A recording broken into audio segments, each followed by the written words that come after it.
Hello everyone, welcome to ಐಜಿಸ್ cooking channel. ಈ ಒಂದು ವಿಡಿಯೋದಲ್ಲಿ ನಾವು ಫ್ರೂಟ್ ಸಲಾಡನ್ನು ಮನೆಯಲ್ಲೇ ಸರಳವಾಗಿ ಹೇಗೆ ಮಾಡ್ಕೊಳ್ಬಹುದು ಅಂತ ತೋರಿಸ್ಕೊಡ್ತಾ ಇದ್ದೀನಿ. ಈ ರೀತಿಯ ಒಂದು ಸಲಾಡ್ ಮಕ್ಕಳಿಗಂತೂ ತುಂಬಾ ಇಷ್ಟ ಆಗುತ್ತೆ. ಯಾರ ಮನೆಯಲ್ಲೆಲ್ಲ ಹಣ್ಣನ್ನು ತಿನ್ನದೇ ಇರುವಂತಹ ಮಕ್ಕಳಿರ್ತಾರೆ, ಖಂಡಿತ ಈ ರೀತಿಯ ಒಂದು ಫ್ರೂಟ್ ಸಲಾಡನ್ನು ಮಾಡಿಕೊಡಿ. ಎಲ್ಲ ಹಣ್ಣುಗಳನ್ನು ಸಹ ಸೇರಿಸಿ ತಿಂತಾರೆ. ನೀವು ಸಹ ಮನೆಯಲ್ಲಿ ಫ್ರೆಂಡ್ಸ್ ಟ್ರೈ ಮಾಡ್ಕೊಳ್ಳಿ. ತುಂಬಾ ಚೆನ್ನಾಗಿ ಬಂದಿತ್ತು ಈ ಒಂದು ಸಲಾಡ್ ರೆಸಿಪಿ. ಸುಲಭವಾಗಿ ಸಹ ನಾವು ಮಾಡ್ಬೋದು. ಮನೆಯಲ್ಲಿ ಯಾವ ಹಣ್ಣಿರುತ್ತೆ ಅದರಿಂದನೇ ನಾವು ಈ ಸಲಾಡನ್ನು ಮಾಡ್ಕೊಳ್ಬಹುದು. ಹಾಗೆ ವಿಡಿಯೋವನ್ನು ಸ್ಟಾರ್ಟ್ ಮಾಡೋಣ. ಅದಕ್ಕಿಂತ ಮುಂಚೆ ಇನ್ನು ಯಾರೆಲ್ಲ ಚಾನಲನ್ನು ಸಬ್ಸ್ಕ್ರೈಬ್ ಮಾಡದೆ ನೋಡ್ತಾ ಇದ್ದೀರಾ, ದಯವಿಟ್ಟು ಚಾನಲನ್ನು ಸಬ್ಸ್ಕ್ರೈಬ್ ಮಾಡ್ಕೊಳ್ಳಿ. ಇದನ್ನು ಮಾಡುವಂತಹ ವಿಧಾನವನ್ನು ನೋಡೋಣ. ಗ್ಯಾಸ್ ಮೇಲೆ ನೋಡಿ ಈ ರೀತಿ ಪಾತ್ರೆಯನ್ನು ಇಟ್ಕೊಂಡು ಹಾಲು 1.5 ಲೋಟದಷ್ಟು ಈ ಒಂದು ಲೋಟದಲ್ಲಿ ಹಾಕ್ಕೊಳ್ತಾ ಇದ್ದೀನಿ. ಹಾಲು ಸ್ವಲ್ಪ ಗಟ್ಟಿಯಾಗಿರಲಿ, ತೆಳುವಾದಂತಹ ಹಾಲನ್ನು ಉಪಯೋಗಿಸ್ಕೊಳ್ಬೇಡಿ. ಈಗ 1.5 ಲೋಟದಷ್ಟು ಹಾಲನ್ನು ನಾನು ಗ್ಯಾಸ್ ಮೇಲಿಟ್ಟು ಬಿಸಿ ಮಾಡ್ಕೊಳ್ತಾ ಇದ್ದೀನಿ. ಹಾಗೆಯೇ ಸ್ವಲ್ಪ ಹಾಲನ್ನು ಒಂದು ಚಿಕ್ಕ ಗ್ಲಾಸಲ್ಲಿ ಅರ್ಧ ಗ್ಲಾಸಷ್ಟು ಹಾಲನ್ನು ತಗೊಂಡು ಅದಕ್ಕೆ ಈ ರೀತಿ ಕಸ್ಟರ್ಡ್ ಪೌಡರನ್ನು ಹಾಕೊಳ್ತಾ ಇದ್ದೀನಿ. ನೋಡಿ 2 ಚಮಚದಷ್ಟು ಕಸ್ಟರ್ಡ್ ಪೌಡರನ್ನು ಮಿಕ್ಸ್ ಮಾಡ್ಕೊಳ್ತಾ ಇದ್ದೀನಿ.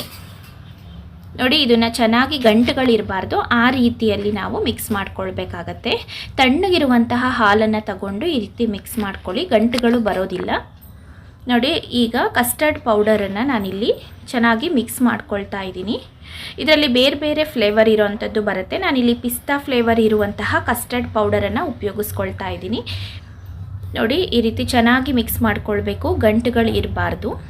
ಇಲ್ಲ ಇನ್ನೂ ಫ್ರೂಟ್ ಸಲಾಡನ್ನು ಟ್ರೈ ಮಾಡಿಲ್ಲ, ಖಂಡಿತವಾಗ್ಲೂ ಟ್ರೈ ಮಾಡಿ. ಎಲ್ಲ ದಿನಸಿ ಅಂಗಡಿಗಳಲ್ಲಿ ಈ ಒಂದು ಕಸ್ಟರ್ಡ್ ಪೌಡರ್ ಸಿಗತ್ತೆ ನಿಮಗೆ. ನೋಡಿ ಈಗ ಹಾಲು ಸಹ ಕುದಿ ಬರ್ತಿದೆ. ಕುದಿ ಬರ್ತಿರುವಂತಹ ಹಾಲಿಗೆ ಸಕ್ಕರೆಯನ್ನು ಹಾಕ್ಕೊಳ್ತಾ ಇದ್ದೀನಿ. ಒಂದು 5ರಿಂದ 6 ಚಮಚದಷ್ಟು ಸಕ್ಕರೆಯನ್ನು ಸೇರಿಸ್ಕೊಳ್ಬೇಕು. ಸಕ್ಕರೆ ಜಾಸ್ತಿ ಬೇಡ ಅನ್ನೋ ಅಂಥವರು ಒಂದು 4 ಚಮಚದಷ್ಟು ಸಕ್ಕರೆಯನ್ನು ಸೇರಿಸ್ಕೊಳ್ಳಿ. ಹಾಗೆಯೇ ಮಿಕ್ಸ್ ಮಾಡಿರುವಂತಹ ಪಿಸ್ತಾ ಫ್ಲೇವರನ್ನು ಹಾಕ್ಕೊಳ್ಬೇಕಾಗತ್ತೆ. ನೋಡಿ ಪಿಸ್ತಾ ಫ್ಲೇವರ್ ಹಾಲೇನಿದೆ ಅದನ್ನು ಸಹ ಸೇರಿಸ್ಕೊಂಡಿದ್ದೀನಿ. ಇದು ಈಗ ತಿರುಗಿಸ್ತಾನೆ ಇರಬೇಕು, ಗಟ್ಟಿ ಆಗ್ತಾ ಬರುತ್ತೆ. ನೋಡಿ ಈ ರೀತಿ ತಿರುಗಿಸ್ಕೊಳ್ತಾ ಇದ್ದೀನಿ. ಇದೇ ರೀತಿ ಸ್ವಲ್ಪ ನೊರೆ ನೊರೆಯಾಗಿ ಬರುತ್ತೆ. ನೋಡಿ ಈ ರೀತಿ ಗಟ್ಟಿ ಆಗುವಾಗ ಈ ರೀತಿ ಬರುತ್ತೆ. ಚೆನ್ನಾಗಿ ಇದನ್ನು ಕುದಿ ಬರೋ ತನಕ ಕುದಿಸ್ಕೊಳ್ಬೇಕಾಗತ್ತೆ.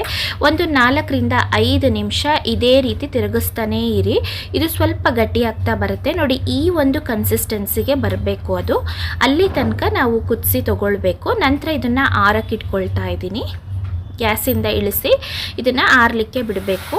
ಇದನ್ನು 1-2 ಅವರ್ ಆದರೂ ಆರಿಸ್ಕೊಳ್ಬೇಕು, ಅಥವಾ ಫ್ರಿಜ್ಜಲ್ಲಿಟ್ಟು ಆರಿಸ್ಕೊಳ್ಬಹುದು. ನೋಡಿ ಈಗ ಹಣ್ಣುಗಳನ್ನು ಕಟ್ ಮಾಡಿ ಇಟ್ಕೊಂಡಿದ್ದೀನಿ.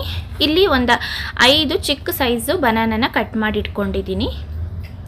ತುಂಬ ಈಸಿಯಾಗಿ ಮಾಡುವಂತಹ ಒಂದು ಫ್ರೂಟ್ ಸಲಾಡ್ ರೆಸಿಪಿ. ನೋಡಿ ಈಗ ನಾವು ಹಣ್ಣುಗಳನ್ನು ಕಟ್ ಮಾಡಿಕೊಂಡ್ರೆ ಆಯಿತು, ಸಲಾಡನ್ನು ಈಸಿಯಾಗಿ ರೆಡಿ ಮಾಡ್ಕೊಳ್ಬಹುದು.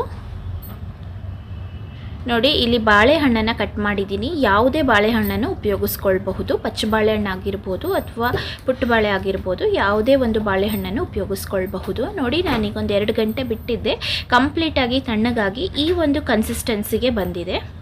ನೋಡಿ ಈ ರೀತಿಯಲ್ಲಿ ಬರಬೇಕು. ತುಂಬ ಗಟ್ಟಿನೂ ಆಗಿರಬಾರ್ದು, ಹಾಗೆ ತುಂಬ ತೆಳು ಇರಬಾರ್ದು. ಈ ರೀತಿಯಲ್ಲಿ ಬರಬೇಕು. ಈಗ ಕಟ್ ಮಾಡಿರುವಂತಹ ಬಾಳೆಹಣ್ಣನ್ನು ಹಾಕ್ಕೊಳ್ತಾ ಇದ್ದೀನಿ. ನೋಡಿ ನಾವು ಬಾಳೆಹಣ್ಣಿನ ಫ್ರೂಟ್ ಸಲಾಡನ್ನು ಬೇಕಾದರೂ ಮಾಡ್ಕೊಳ್ಬಹುದು. ಇದಕ್ಕೆ ಡ್ರೈ ಫ್ರೂಟ್ಸನ್ನು ಮಿಕ್ಸ್ ಮಾಡಿ, ಅಥವಾ ಬೇರೆ ಬೇರೆ ಹಣ್ಣುಗಳಿದ್ದರೆ ಅದನ್ನು ಸಹ ಮಿಕ್ಸ್ ಮಾಡಿ ಹಾಕ್ಕೊಳ್ಬಹುದು. ಇದಕ್ಕೀಗ ನೋಡಿ ಬಾದಾಮಿ ಮತ್ತು ದ್ರಾಕ್ಷಿಯನ್ನು ಸೇರಿಸ್ಕೊಳ್ತಾ ಇದ್ದೀನಿ. ಒಣ ದ್ರಾಕ್ಷಿಯನ್ನು ಸೇರಿಸ್ಕೊಂಡಿದ್ದೀನಿ. ಇದನ್ನು ಸೇರಿಸೋದ್ರಿಂದ ರುಚಿ ಇನ್ನೂ ಸಹ ಚೆನ್ನಾಗಿ ಬರುತ್ತೆ.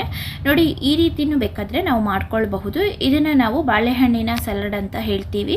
ಬರೀ ಬಾಳೆಹಣ್ಣಿದ್ರೆ ಈ ರೀತಿ ಪ್ರಿಪೇರ್ ಮಾಡ್ಕೊಳ್ಳಿ, ಚೆನ್ನಾಗಿರುತ್ತೆ. ಹಾಗೆ ಬೇರೆ ಬೇರೆ ಫ್ರೂಟ್ಸ್ಗಳಿದ್ದರೆ ಅದನ್ನು ಸಹ ನೋಡಿ ಈ ರೀತಿ ಕಟ್ ಮಾಡಿ ಹಾಕ್ಕೊಳ್ಬಹುದು. ನೋಡಿ ದ್ರಾಕ್ಷಿ ಇತ್ತು ಸ್ವಲ್ಪ, ಅದನ್ನು ಸಹ ಕಟ್ ಮಾಡಿ ತೊಗೊಂಡಿದ್ದೀನಿ.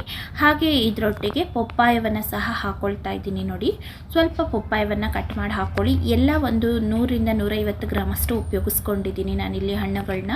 ನೋಡಿ ಹಾಗೆಯೇ ಮಾವಿನ ಹಣ್ಣಿನ ಪಲ್ಪನ್ನು ಸಹ ಹಾಕ್ಕೊಳ್ತಾ ಇದ್ದೀನಿ. ಸ್ವಲ್ಪನೇ ಹಾಕ್ಕೊಳ್ತಾ ಇದ್ದೀನಿ. ನೀವು ಸಹ ಯಾವುದು ಹಣ್ಣಿರುತ್ತೆ ಅದನ್ನು ಹಾಕ್ಕೊಂಡು ಟ್ರೈ ಮಾಡಬಹುದು. ಹಾಗೆಯೇ ಈಗ ಇದನ್ನು ಚೆನ್ನಾಗಿ ಮಿಕ್ಸ್ ಮಾಡ್ಕೊಳ್ಳೋಣ. ನೋಡಿ ಈ ರೀತಿಯಲ್ಲಿ ಮಿಕ್ಸ್ ಮಾಡಬೇಕಾಗತ್ತೆ. ಇದನ್ನು ನಾವು ಊಟ ಆದಮೇಲೆ ತಿನ್ನಬಹುದು, ತುಂಬಾ ಚೆನ್ನಾಗಿರುತ್ತೆ. ಹಾಗೆಯೇ ಮಕ್ಕಳಿಗೆ ನಾವು ಏನಾದರೂ ತಿನ್ನಬೇಕು ಅಂತ ಅನ್ನಿಸ್ದಾಗ ಕೊಡ್ಬೋದು, ಚೆನ್ನಾಗಿರುತ್ತೆ. ನೋಡಿ ಎಷ್ಟು ಚೆನ್ನಾಗಿ ಬಂದಿದೆ. ಖಂಡಿತ ಟ್ರೈ ಮಾಡಿ, ತುಂಬ ಕಡಿಮೆ ಸಮಯದಲ್ಲಿ ಮಾಡ್ಕೊಳ್ಳೋ ಅಂಥದ್ದು. ಮಕ್ಕಳಿಗಂತೂ ತುಂಬಾ ಇಷ್ಟ ಆಗುತ್ತೆ. ಸ್ಕೂಲ್ಗೂ ಸಹ ನಾವು ಈ ರೀತಿ ಸಲಾಡನ್ನು ಕೊಡಬಹುದು. ಫ್ರೂಟ್ಸ್ ತಿನ್ನಲ್ಲ ಅನ್ನುವಂತಹ ಮಕ್ಕಳಿಗೆ ಖಂಡಿತ ಟ್ರೈ ಮಾಡ್ಕೊಳ್ಳಿ. ಹೇಗೆ ಬಂತು ಅಂತ ನನಗೆ ಕಾಮೆಂಟ್ ಬಾಕ್ಸಲ್ಲಿ ತಿಳಿಸಿ. ವಿಡಿಯೋ ಇಷ್ಟ ಆಗಿದ್ದರೆ ವಿಡಿಯೋವನ್ನು ಲೈಕ್ ಮಾಡಿ, ಶೇರ್ ಮಾಡಿ, ಹಾಗೆಯೇ ಚಾನಲನ್ನು ಸಬ್ಸ್ಕ್ರೈಬ್ ಮಾಡಿಕೊಂಡು ಸಪೋರ್ಟ್ ಮಾಡಿ. ಥ್ಯಾಂಕ್